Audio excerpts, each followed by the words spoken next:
Just give it about a minute or so, let people kind of start to realise that it's kicking off, people joining. But when it comes to when you're in those like conferences and things, are you finding that you're getting more immersed, more energized around kind of some of the concepts that are going on in the world, or the things that you're looking to tackle? Yeah, I mean, I noticed that there are some people who are doing work which I think, it's just awesome, and you can see how it might have huge impact. So, I mean, that's enormously energizing, and sometimes you see people doing work and you think, wow, they could direct their energies better. But no, in general, look, a lot of the solutions particularly to environmental stuff are sitting in startups. They're the ones who are disrupting. They're the ones who are thinking differently, and they're probably the ones. It's like the people to solve the problem aren't the people who created the problem. They can be part of the solution, but the impetus is going to have to come. The new ideas, the new thinking is going to have to come from outside, because a definition of a company is institutionalized old thinking. That is what a company is. Just replicate. That's Right. what a company does. So to get them to change their DNA, it's a bit like taking you and saying you're going to change your DNA. Well, you can't. Yeah. You're born. You can adapt a bit, but yeah, you can't change your short-lived DNA. if anything at all. Yeah. So you need something from outside, and that's why startups bring fresh thinking and then tend to disrupt, and clever companies absorb startups and absorb their thinking ultimately, because that's the only way they can change. It's a really interesting approach. And again, I think, we're going to be speaking about that, I hope, today, and exploring some of that. So we'll start the live off, Nick. And as I say, people will be adding comments and questions throughout. So we'll start the conversation up. And then as we get into things, I'll share more about that. So yeah, thank you. Morning, afternoon, evening, everybody, wherever you are tuning in from in the world.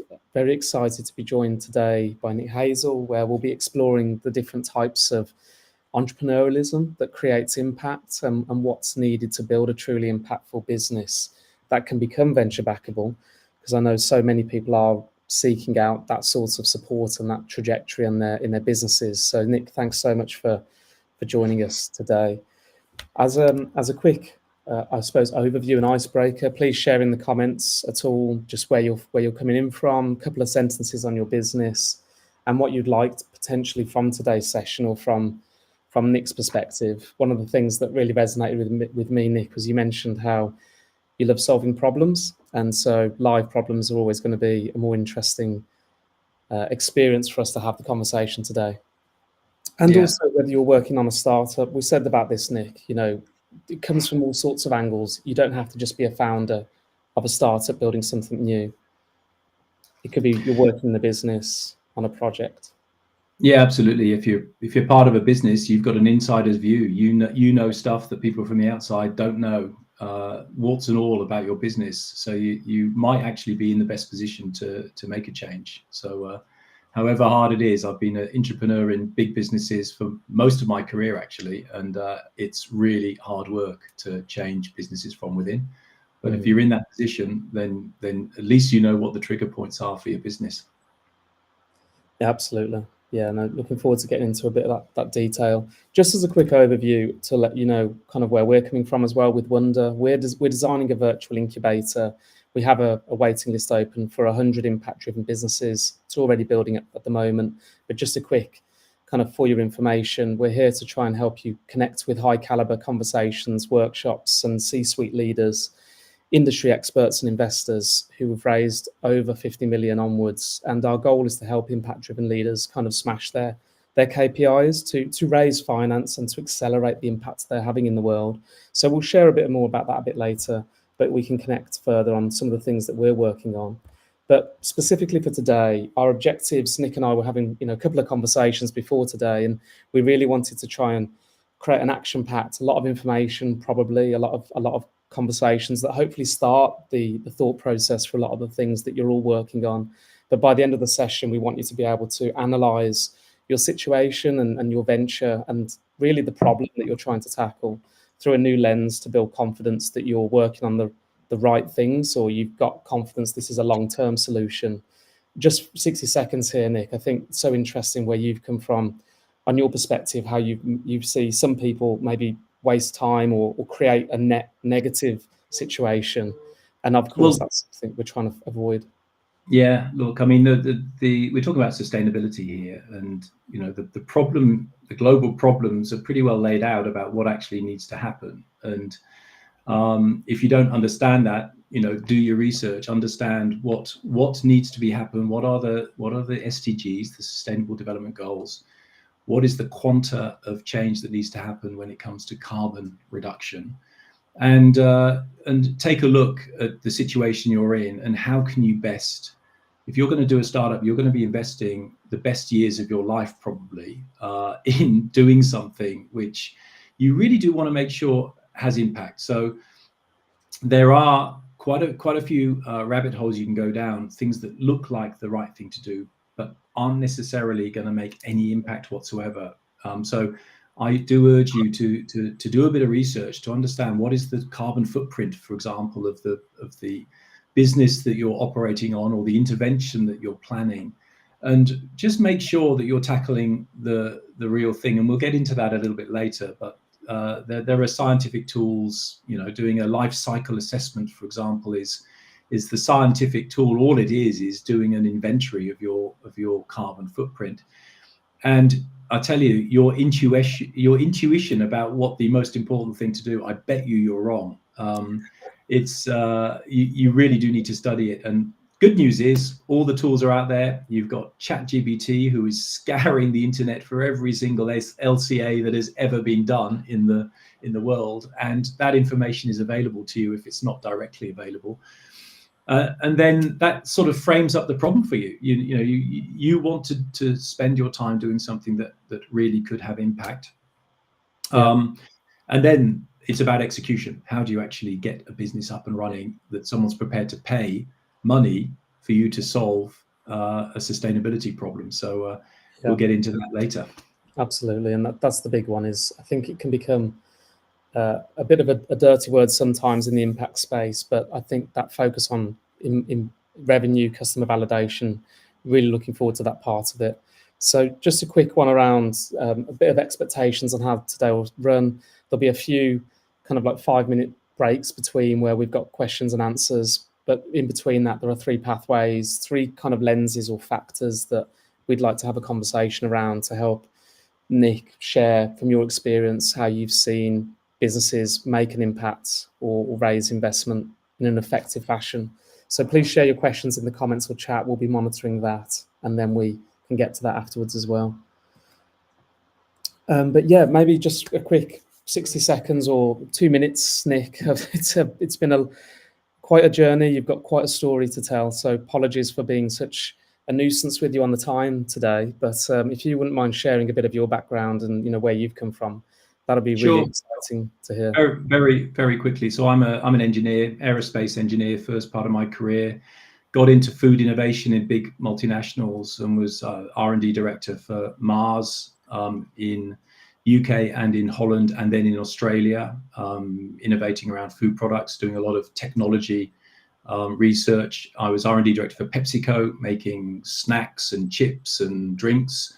And then I was an innovation academic teaching innovation at UTS, University of Technology in Sydney. I was doing consulting to multinationals on strategy, and then I started my first startup from that. I was looking at the plant-based meat space and for a client, and the upshot of that research was started a company to develop plant-based meat, which is called V2 Food. We raised about $120 million over 3 or 4 years, and the leading brand in Australia and in other parts of the world now. Plant-based meat, the fundamental problem we were tackling is the growth in meat consumption globally is probably the single biggest sustainability problem that has to be solved, because meat is incredibly intensive of resources. Cows are really inefficient converters of food into food, You know, they lose 90% of it on its way, and they create additional methane pollution. So solving that, you know, making us eat more plant-based food is an imperative globally. And that was the ethos of V2. How do we grow to be as big as possible and actually start taking significant percentage of meat consumption in the developed world, but also in the developing world, which is where growth of meat consumption is growing the fastest. So that was V2 Food. I exited that a year and a half ago, and I'm now doing another startup, which is to do with algae biotech.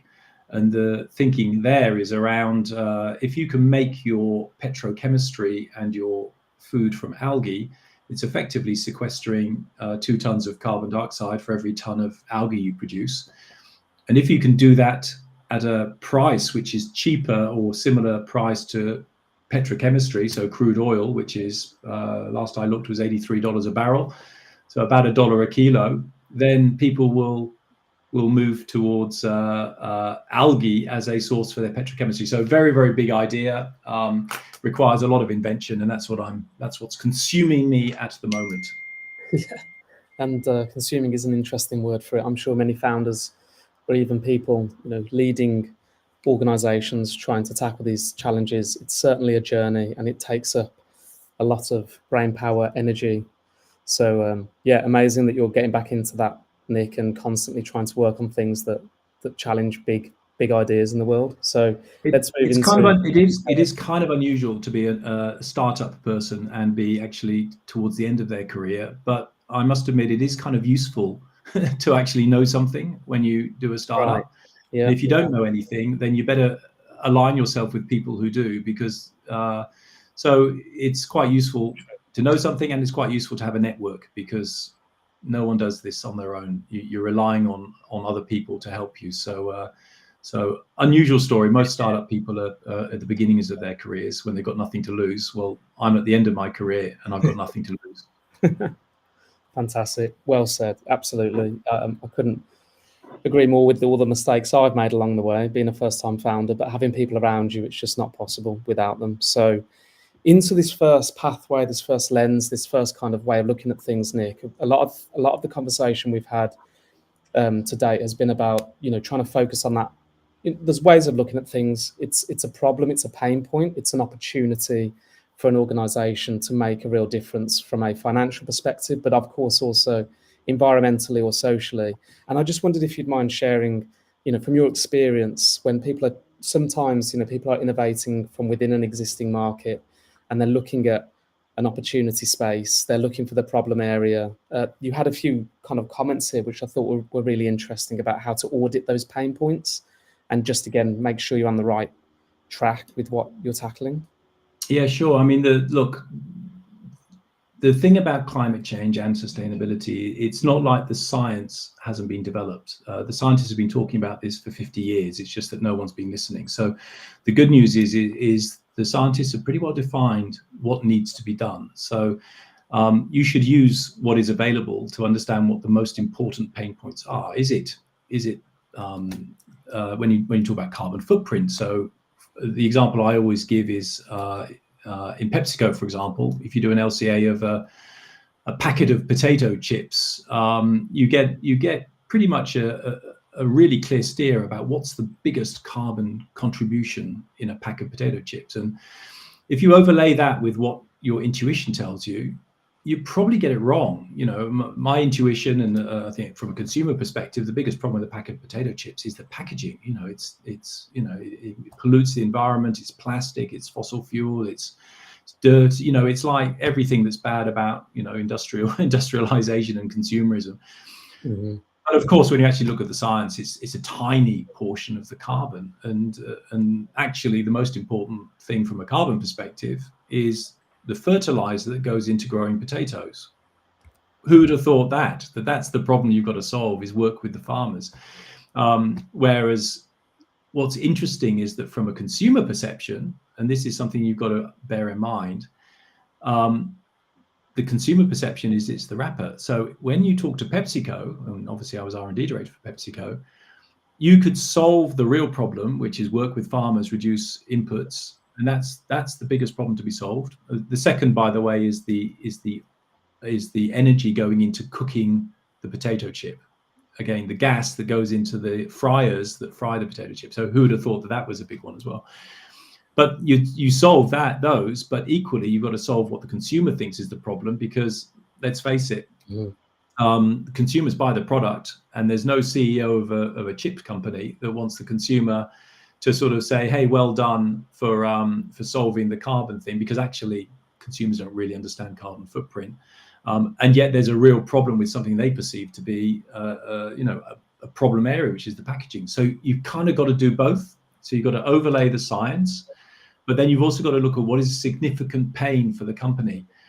And I guess the third thing that you've got to understand, and this is the same for your business as it is for big companies, is that companies want to grow.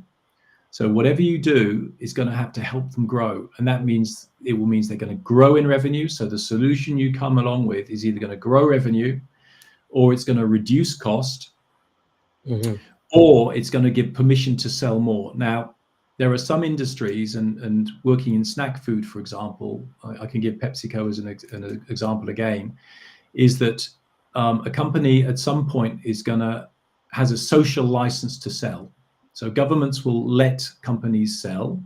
So for example, in snack food, you're allowed to sell snack food, but there's a lot of pressure groups that will say, hey, you've got to reduce your salt because salt's a problem. It causes, so job for me as an R&D director was to reduce salt in snacks product, which I achieved. The consumer didn't know that we did it, but it did solve a problem for the company, because the company was under pressure from governments that maybe they wouldn't be allowed to sell in the future because of the salt content. So you've got to understand what does a company need to do to continue to drive its sales and to continue to make its profit and ideally increase its profit. So it's the toughest ask for you guys. Your job is to find innovations which increase sales, increase profit. So if it's going to cost money, you are going to have a hard time unless you solve a really significant pain point where a company is threatened to lose its social license because of its environmental footprint. What's kind of interesting now is that is actually beginning to happen, and depending where you are in the world, if you're in Europe, you are seeing that large companies, because of their scope 3 carbon footprint, are actually, you've got government behind their backs with a big club saying, if you do not reduce your carbon footprint by 2030 to meet the Paris obligations, you will be fined significantly, and we will start taking your license to operate away. That's now an in for you guys, because a lot of companies don't know how to solve those problems, and they will then pay money to solve those problems. So that's kind of the landscape you've got to navigate. Bottom line, though, if you're going to devote the next 5 or 10 years of your life to solve a problem that's worth solving, that really does have impact, and obviously solve a problem that a company wants you to solve, or get some benefit from that. Otherwise, they won't let you in the first place. Yeah, no, it's great. We've done a lot around negotiations, selling recently through Wonder, and some of the people who've been speaking in that area, the finding those drivers, which we'll come to in a second, because you mentioned about scientific and perceived. I think that's such a fascinating human behavior that you just cannot avoid when building a sustainable business. No one's going to just buy from you because it's impact driven. There needs to be commercial. Yeah, and go further. I mean, look, as I say, the scientists have known climate change, and the broad science of climate change is kind of hundreds of years old, actually. And the scientists have been talking very, very loudly for 50 years and extremely loudly for 30 years. And so science on its own is not going to change anything. You've got to find other triggers that are going to make companies change. So just be aware of that. It's sad, but that's capitalism, and it's a system that we're not going to change in our lifetime. So let's find ways within that to actually do some good. So going into this next part here, it was just a quick 5 minutes. What we'll do here Nick, is there's a few questions from the community already that I've placed on the slide, which I'd like to start the conversation off. I'll just check in with my colleagues, see if there's any other messages coming through.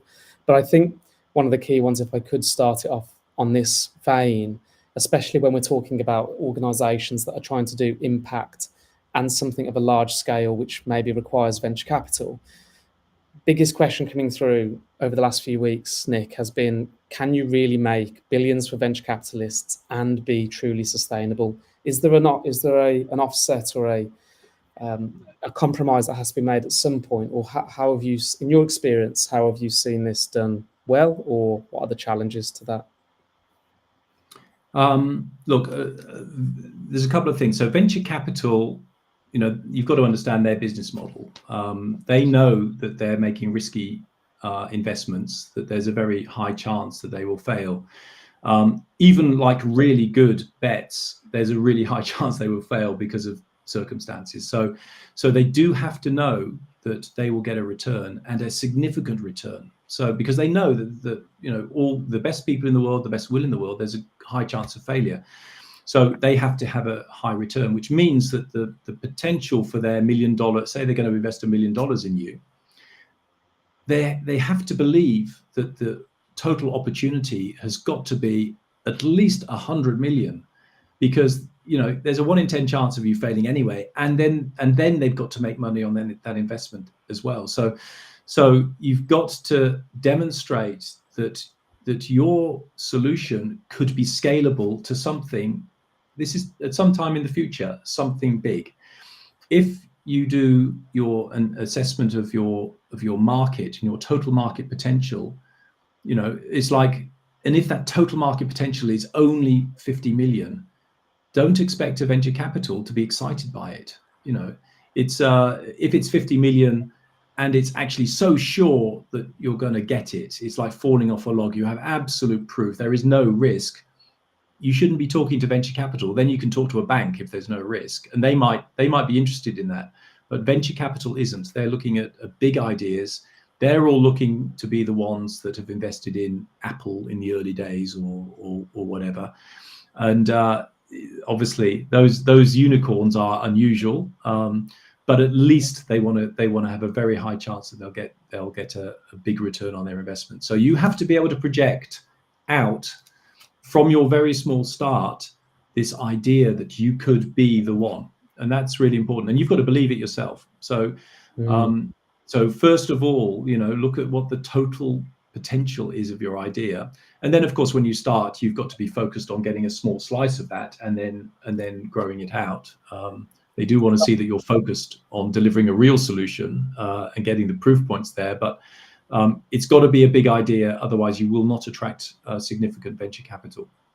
And there's a couple of key points there as well, I feel, from the conversations we've had with the community, which are to do with, there are alternative fundraising routes, and not everyone should go down the venture capital area. But then if you are, you mentioned there about taking a small segment of that. So taking a big idea, but starting off in a small fashion. I've always found that's quite an interesting approach to how obviously only the biggest ideas come from the smallest of kind of validation points. And just you mentioning that there, have you found that's always the most practical and efficient way?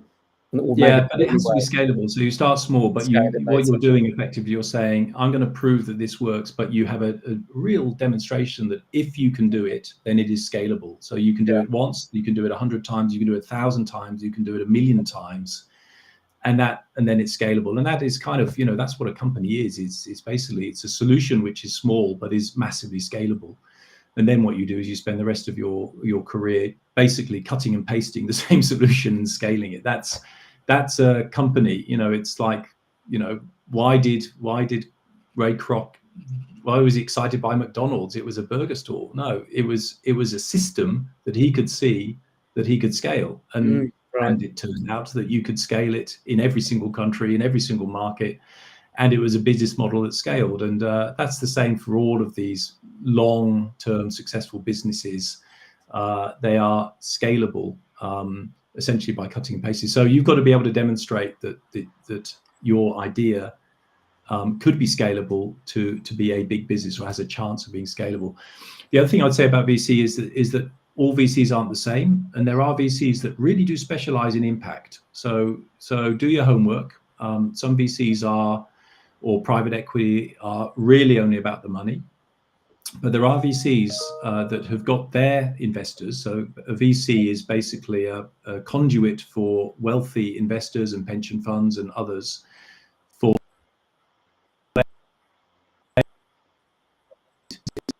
some VCs that really do say that we want to invest in businesses that, so those VCs will be looking for us, and they'll have a whole that's part of that. Good news is they are looking for their implementation is increased. Even that's one part of the program. Yeah, really interesting, Nick. Hope everyone can hear us still. But just moving into the next section then, if I can. Here we were talking, Nick, around, again, you've already touched on some of these points, but moving into using the lens of the SDGs perhaps to find new problems or find new markets. You've touched on science and the perceived element as well socially. I wondered if you'd mind just exploring this a bit further now, where, again, the life cycle assessment is an important way of trying to pinpoint pain points. Would you mind diving more into this again, where, again, when looking for a new problem, you have to really do that due diligence and that analysis on, is it the right problem? Is it a big problem? And I think that third point we've got on this slide here is to do with how it needs to have real strong commercial significance to that organization or to whoever you're trying to collaborate with in order to be something that they would buy from. I mean, the first point, I think, is real science behind sustainability goals. And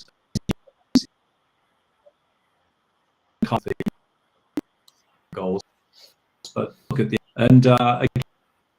again available. Use ask ChatGPT to open that you're looking at, because it's done it a million times before. That is the best view of the best scientists in the world on what do we need to do to have a sustainable planet. And it's not just carbon. There's water, there's nutrient cycles, there's social dimensions. And if you take a broad definition of sustainability, it's obviously I'm very much focused on climate change, but there are other things, social inequities, disparities between rich and poor, equity between men and women. There's education. There's a whole lot of things which, if you spend your life going after them, you would feel that you've done something useful. That make human life good.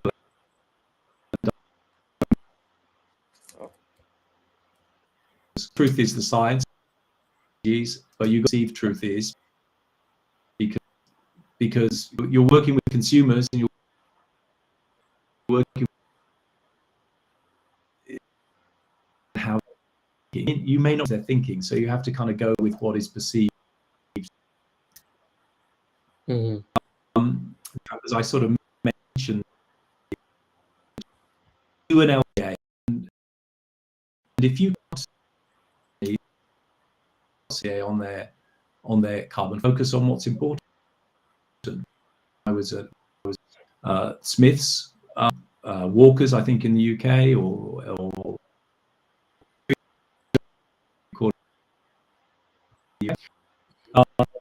you have to go into the carbon, cook your chicken, looking at renewable energy. So really focus them on problem is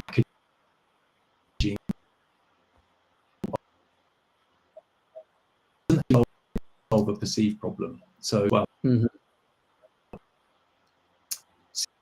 so I did market. There's a brand called Dolmio. Again, the biggest carbon footprint for a glass jar of Dolmio is completely counterintuitive. If you've ever been in a glass factory, you'll realize how much energy goes into melting glass. Solve that? Well, different your business model, but recycling glass doesn't really help you. It's actually going to have to reuse it. Solution is there, but again, if someone can come up with a solution for,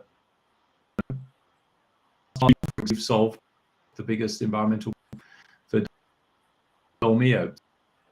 There's when you and all these opportunity space and practical. In terms of the business build, short, we're saying here is you've got a problem, but ultimately you've got to have something that can be scaled, and I think that's what we mean about sort of short-term business models. And when you talk to a VC, they're looking at your thinking a couple of steps down the track. Something which is scaled as a business model, but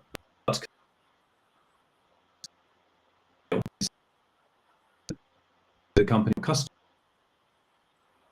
solve their problem. If it's a business that's increasing revenue or increasing profit,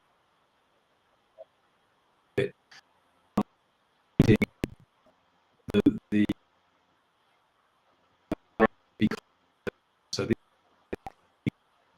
emissions, the understanding what the carbon tax might look like, companies going down issues or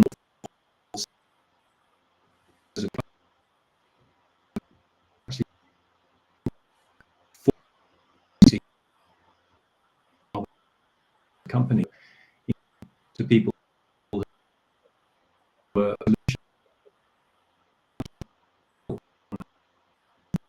their career and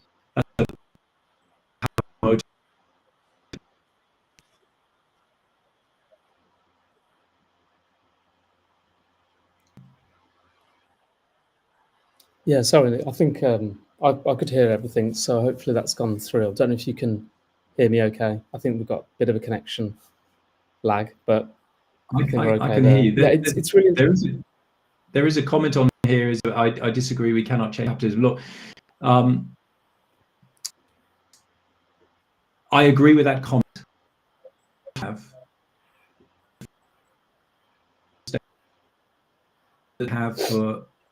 for appropriating capital, so into new ideas, that the time to change. It's got to be measured in decades. I also know that is the mechanism today. So, sort of a political podcast on changing the rules of the game. But being a pragmatist, I personally are using the tools that are available because I know I can use them and scale and change things quickly. But I will offline very happy to talk about alternatives to capitalism, but they're not going to change in my lifetime, realistically. So I think it's a great point about tools. You know, I feel we have to be very much pragmatic as well about how we tackle this, and it's not an idealistic world. And we can, I think there's so much experience you have there, Nick, where you've used that tool towards, you know, people always say that as well, money isn't the destination; it is just the tool for doing things, and people do need to be paid for what they offer back to a company as well. And you mentioned earlier that networks and doing things with teams is the only way to really solve big challenges. So it's that system. We actually had it as one of the questions, Nick, if I could flick to here, which was have you seen any new ways of valuing businesses above revenue and GDP? We don't have to go into the politics of it, but more maybe coming from, you mentioned there about venture capitalists. Some people are very specifically focused on the metrics you're offering from an impact place as much as revenue. Are there other factors that people look at in your experience when at the early stages of a business to validate it? Yeah, sure. I mean, look, increasingly, obviously, revenue, profit are the key measures, but increasingly, analysts are looking at companies and saying, is this company actually going to be surviving in 10 years' time? And that's where some of the sustainability metrics and the social license come in. And that's relevant, and looking forward to some companies, and you'll see it in the behaviors of companies, the ones that are frantically trying to greenwash their image are absolutely scared that at some point consumers are going to turn away from them because of sustainability issues. That's gold for an innovator, because these companies are desperate for solutions. You can see that they are thrashing around trying to burnish their image. They are desperately worried that people will walk away from them. They'll stop buying clothes at Zara, or they will stop buying the products because it creates there's a social pressure, or there is a pressure normally driven from environmental or social concerns. And companies obviously are dead scared of that. So that's something you should be watching out for. And these sorts of things happen quickly. And we know increasingly volatile space now with social media, that a company that could be the best the next year could be the worst. These things can happen quite quickly. So identifying what those weak signals are and offering solutions for companies. I would, a little bit about greenwashing, it's a fine line you're treading, because you could offer a little bit of a solution to a company and it could be spruiked as the solution when actually it's a tiny little fig leaf. So you've got to think hard about, are you offering a fig leaf which really does nothing other than allow that company to operate unsustainably for another decade, or is your fig leaf going to grow into something which is actually going to make a difference? So that's a very fine line that you have to tread, and you have to tread with sustainability. And there's a number of companies that I would say are cynical in their use of greenwashing to burnish an image when they don't actually have an intention of making their business truly sustainable. I think those companies do exist, but increasingly they will be found out. And as I say, most directors of most companies are seriously worried about how do they make their company sustainable. And sustainable means kind of carbon positive now, carbon zero or carbon positive. You're only completely sustainable when you can demonstrate that your net impact on the planet is positive. That's the game. And some companies are really going after it, and they're forming their whole brand and their image around it. Other companies will be dragged kicking and screaming, but that's ultimately where all companies are going to have to go. And Nick, with where you're talking there, and especially about your experience, when starting an organization that has such huge ambitions, but you've mentioned previously, just earlier, that we have to start small and try and validate that, but show a real logic to how it can be scaled up. What does like good look like in your mind at the early stages to know that you probably are onto something that can be impactful? Is it very much around that kind of that research process and having that science almost in a petri dish that can be scaled at the beginning, or what does it look like in the early stages to know that you have got something that probably is worth investing more of your years and life into? Well, yeah, I mean, look, I'm an engineer, so engineers solve problems. So if I think about V2 Food, what was the problem that we're trying to solve? Well, actually, it's a very simple problem. The meat is enormously inefficient at converting resources into food.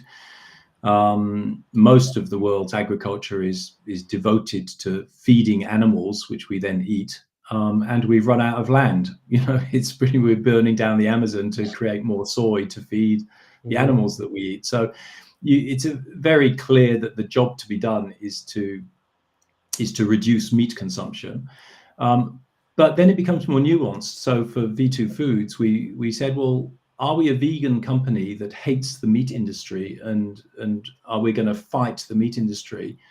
The way I looked at it actually was quite unusual, because most plant-based meat companies are run by CEOs who are vegans, and basically they're driven by a determination to destroy the meat industry, because the meat industry is disgusting and it offends them.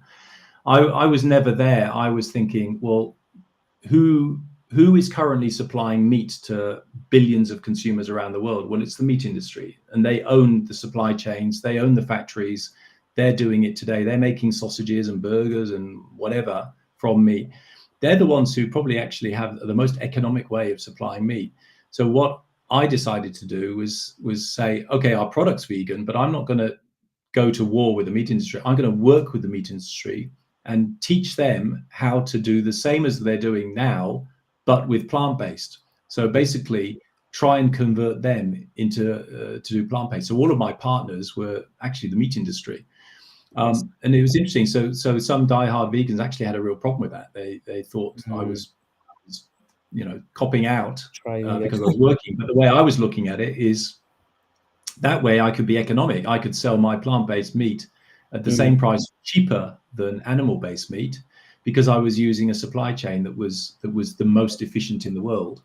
And I could supply product for vegans that was actually affordable, because the way I looked at it was that nobody's looking to pay 3 times the price of meat for a vegan product. I mean, around the world, most people can't afford to buy enough meat, so that was kind of the thinking. And again, trying to think it through about what approach are you going to take, what's the tactics and the strategy you're going to take with the industry that you're disrupting, to try and find a way in where you're not going to get blocked, but might actually give you something that could scale.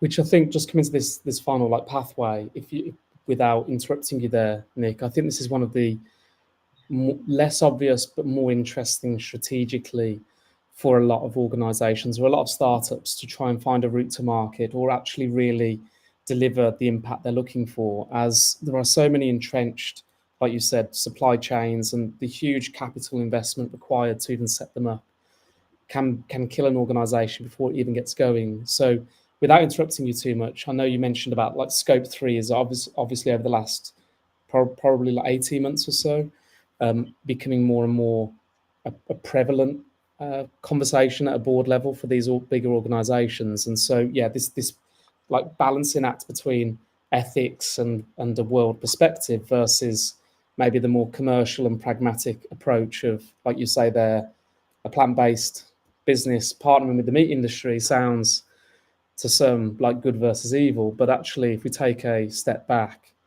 you're helping create a bigger impact by supporting organizations that may actually want to also support solving the issue. For sure. And again, any company that's going to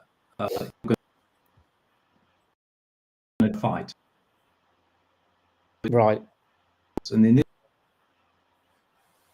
way, then they're not going to fight us. So what you have in the US, for example, is you do have the meat industry, which is doing everything it can to regulate against plant-based, and they're using their lobby groups and they're using all of the tricks of the trade to make sure that these products aren't on the shelf in the supermarkets, etc., etc. Whereas where we were, we actually tried to get these people on side. So that's strategically good thinking, and I was quite happy with our approach, because at the end of the day, the big goal was to reduce meat consumption. The bit about scope 3, and I don't know if the listeners know about scope 3, but basically what that's saying is that increasingly you're now responsible, if you're a business, you're not just responsible for the direct emissions of your business, you're actually responsible for the emissions of everything that passes through your hands, which means that for a supermarket, you're not just responsible for the energy bills on your fridges or the petrol in your delivery vans. You're responsible for the carbon footprint of the products you sell, which take the V2 example, meat is actually the biggest Scope 3 footprint of a supermarket if they sell meat. So then if that suddenly becomes on the radar of a retailer, they're looking at that thinking, well, how do we solve that? Well, obviously, I would be going in there saying, hey guys, I can solve your Scope 3 emissions problem because my plant-based meat has got 50th of the emissions of your animal-based meat. So looking at Scope 3 again is a good lens, because what Scope 3 emission is now doing is it's presenting a huge problem for businesses, and they're looking for solutions. And quite often they don't have the toolkit within the business to solve these things. So this is an innovation opportunity for startups, and so that's a way of thinking about it. Taxes and fines, carbon tax is there, but there'll be other taxes and other fines coming in. So be aware of that, because again, if that's going to hit a company, they'll be looking for solutions. And I think the fact that consumers do abandon companies, and you see companies going to the wall really quickly because they've basically lost social license and consumers are rejecting them. If you can solve that problem, then as long as it's not greenwashing, or it's not too much greenwashing, then that's something that companies are going to be looking for. And working with these companies, forming partnerships, is a great way to scale, because if you're on your own and you come up with a product and it's a better product than a Frito-Lay or choose any major company out there, for you to win, you're going to have to create the whole supply chain, the whole manufacturing, everything from scratch. If you can intervene and then help these companies do that, you can get to scale an awful lot quicker. So it's not always possible, and there are some companies that really have to be disrupted completely and then destroyed. There are a few which I cannot think of an intervention, but most of the time, if you think hard enough, there is an intervention where you can help these companies, and that's going to be an easier and quicker route to scale than doing it from scratch on your own. Companies that take 50 years to build, it's for a reason. And so if you're going to disrupt them, it might actually take 50 years for you to do it. And good luck on that one. And there's also a piece there, as we've been speaking today about venture capital, where that capital efficiency is also obviously an important lens that venture capitalists look at. And so, if your business model requires such a huge amount of investment, it's going to make it even harder for you to probably raise the capital as well. You hear about capital light all the time, and it's a thing. The venture capital, if they're looking at your scaling plan, and the answer, for you to get to any decent scale that'll give a return, means you're going to have to invest billions of dollars in creating capital assets and manufacturing and factories before you can get to that sort of scale. Where's the money going to come from? Because if, for example, that money is going to come from profit that you generate at an early stage, well, guess what? Startups aren't normally profitable in the early stage, and they're small scale, so that's not going to fly. So that's why you hear these talk about capital light. That's basically venture capital saying, can you find another way? Use someone else's capital, and someone else's distribution, get a piggyback in there, so that will enable you to scale quicker without sucking up too much capital, because venture capital is expensive. That's you get a better interest rate from your bank than you do from a venture capitalist. They want a lot more for their money. So it's really useful to think about that right at the start. How is your business going to be constructed, and how you do that in a way that requires less investment rather than more. And on this one as well, here towards the bottom, Nick, I thought was really interesting where you mentioned about obviously being a scientist and engineer, that data evidence is critical. And you've mentioned throughout the whole conversation today about making sure you're on the right problem, not just because it makes sense to do that, but also, we only have so much time on this planet. You want to make sure you're spending your time. A lot of people in this space are impact driven, they're purpose driven. They would hate to wake up one day and have thought they've spent 10 years making the problem worse. Where do you sit on this data part? Don't ignore the data. is the intervention working? What would be some of your advice there? It's solve. Make sure you solve before you do your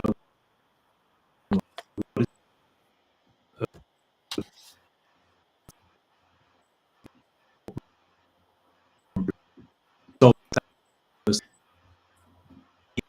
You do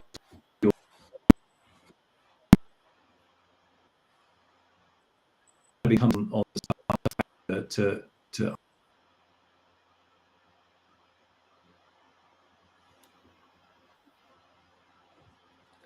Sorry, everyone, just wait for Nick to reconnect.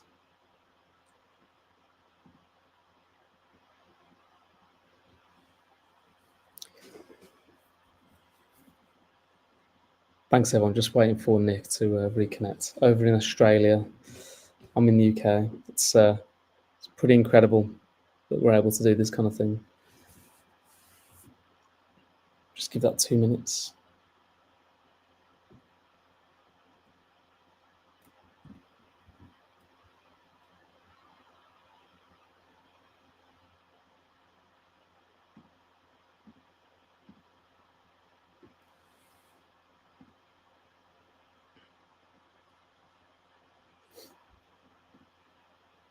Hey, Nick, have we got you back? Can't hear you, though. I think it might be on... Is it on mute, or...? Am I back now? There you are. Yeah, great. Great, Nick. Sorry, just lost you there for a second. Yeah, I just lost complete internet for no apparent reason. Yeah. So I'm now back. On the other side of the world, it's an incredible thing we can do. Yeah, you were just finishing. Not ignoring I'm the just not ignore solving the right your LCA and your science, and I would encourage you to use GPT. I'm in the startup that I'm using at the moment. I have done work because the tool is so powerful. Most of the data actually out there, learn how to interrogate properly with ChatGPT, so you don't get some erroneous, quite funnily erroneous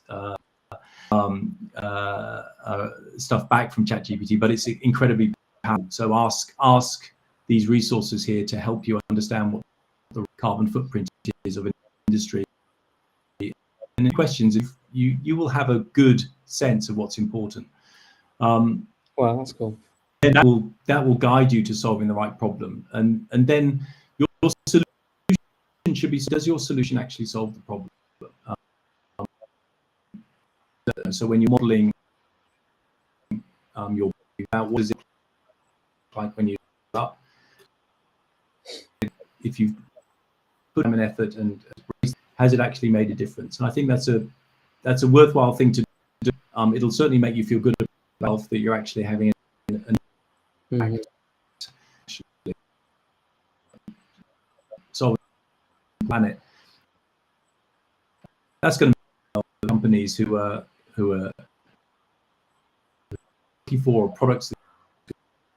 You can then that improvement and increasing the consumers are of planetary boundaries. They're becoming aware of carbon footprint and climate change, and increasingly they're making choices now based on, is this product, is this company doing the right thing? And that and look, has not been. This is start Can integrate.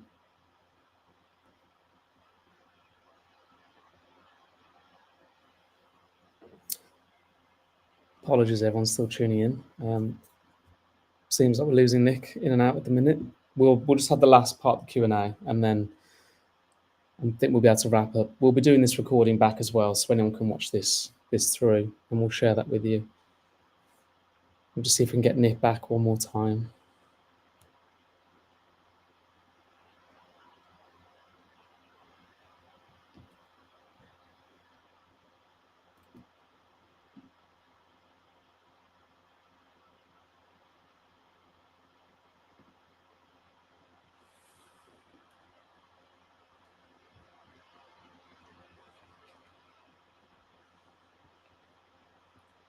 One of the things we were going to finish on as well was just a few summaries from Nick that I found really interesting have been about, I know there's a constant debate about the commercialization and capitalism around this area, where it is links back to a lot of the challenges that we face come from some of these models. But there are some really interesting thoughts that I think, Nick, you've been able to share. So you're back. Great to have you back. Maybe one last time as we finish up the session. No, no, don't, it's not at all, not at all. I was just talking about how I think increasing the size of the pie and everything you're talking about is very much on this, looking for those commercial opportunities to increase revenues, not to look at it as a dirty word or a dirty thing, to actually want to grow people's revenues. Obviously, there's ethics throughout the whole value chain when it comes to impact, but it can be done. Anyway, please, back to yourself, Nick. Yeah, look. You mentioned something, because we did talk about this offline, and I haven't really talked about it, but this idea of the size of the pie is important. Yeah. The best way to grow a business is, I mean, you can grow a business by just taking share, because the total pie, if you like, the size of the business doesn't. It's actually a lot better if the total size of the pie grows as a result of your activities, and you take a slice of it. And the reason for that is because obviously people fight for market. Competitors will fight to keep you out of something, but if it gets bigger, then there's more for everybody. So increasing in whatever business activity you do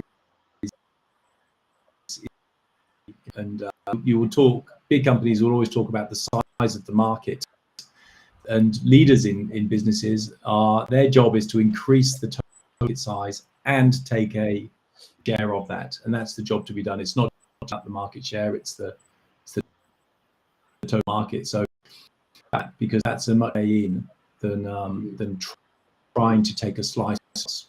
Right. Yeah. Causes a lot of defence, which is going to be hard for you to fight against. Could I ask you a question here, Nick, on, as we get into the last few minutes, you've talked a lot about kind of making sure that strategy lines up with the real problem, that you've got the right go-to-market strategy that kind of fits towards the issue you're trying to tackle. And I just wondered if you'd mind sharing from your experience. Obviously, you've got a lot of knowledge and experience, and you're currently at the University of Technology in Sydney, aren't you, as a fellow in the innovation space? So that's kind of background there. When it comes to actually trying to find, the right people to talk to, the stakeholders in the supermarkets, let's say, if we're talking to the people listening, the early stage founders who may be thinking they're very passionate, they've got an idea, they have a particular skill set. In your experience, did you try to find those connections by networking yourself, or did you find others who could join your team, who would then be tasked with trying to find the gatekeepers, as it were, or the stakeholders who had these issues, such as the scope 3 problems? Would you advise founders to do that themselves, or look for people who've got skill sets? For sure, I wouldn't just advise it. If you talk to people and you're just thinking in your own bubble, you are not founding a company. You've got to get out there and talk to people. You've got to share your ideas. It's kind of in a way, and spend your head till it's a more beautiful idea. But an idea has no value whatsoever until you idea and engage with the market, engage with people, and get their reaction. So in startup world, you would have heard about this. There's this thing called this MVP product, and it's not the finished product. It is something that you can test, or a real customer or a real company, and they will tell you whether or not they'll buy it or that they actually like it. You've got to take your ideas, talk to people about that. Don't ignore IP. If you've got something that you need to patent, then patent it before you tell people about it. But basically, ideas have very little value until you share them. And when I say reaction, and the reason minimal viable product.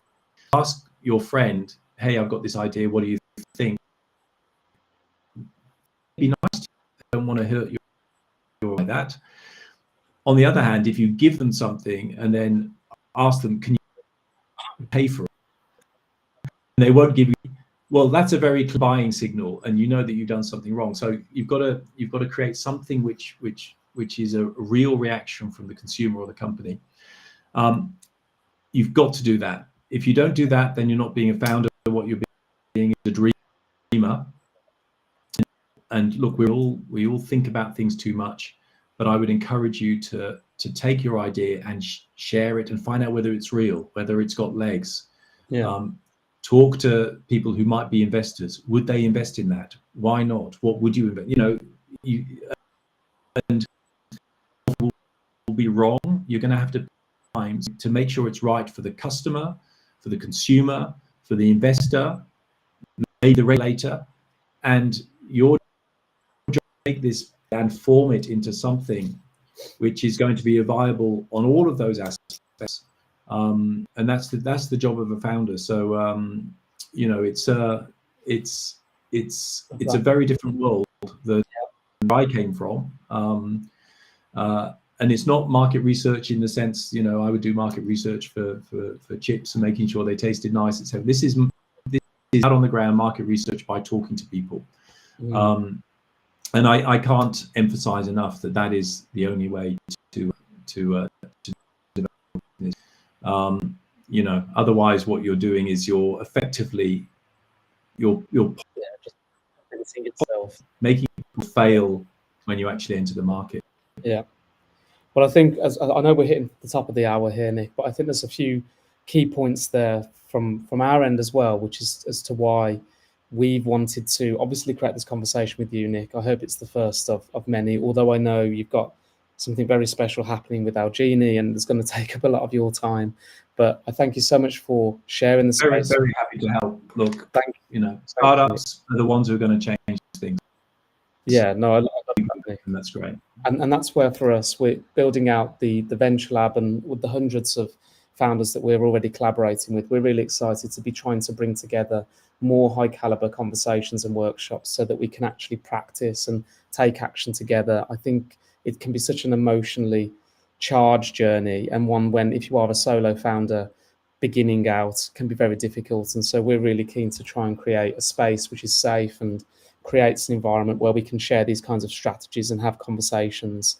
So if anyone would like to join the waiting list and learn more about what we're trying to build there, we're certainly in your camp, and we'd love to back you in trying to tackle the challenges you're tackling as well.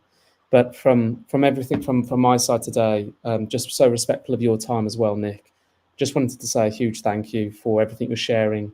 And obviously it's been a bit of a journey for you to get to where you are, but to share those key fundamentals as to how you got started and what you think is critical to building a good venture backable, impactful business. It's gold dust. So thank you so much for sharing that with us today.